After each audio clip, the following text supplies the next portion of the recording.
What do you think is going through Durant's mind? Very few athletes are seemingly as attuned to what is being said about him, quite like Kevin. And, the silly backlash that occurred during the second half of that game yesterday is that look at what Durant looks like without his super team friends. So what do you think his mindset is right now as you and I are talking going into that crucial Game 5 Tuesday night, Richard?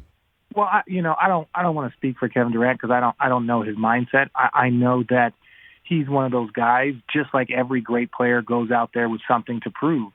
That's just how they're made up. Kobe's, the LeBrons, they just go out there with something to prove. Not that they need validation, but that's how they stay motivated after all the accolades and all the success. Like every time they step on the court, they're trying to prove something. I don't make a ton of all that BS that's being said because people just want to crack jokes. But Kevin Durant is different than some of the other great players.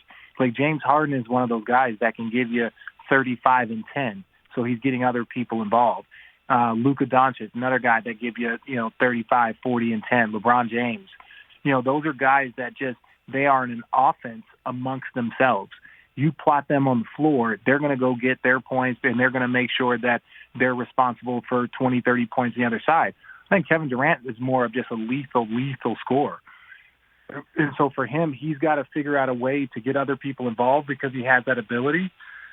But also he's got to go out there and make sure he's putting up 35-ish points, if they're going to have a chance to win this series. So I don't know his mindset, but I think he's definitely doing the equation of what is it that I need to do to be successful in this series.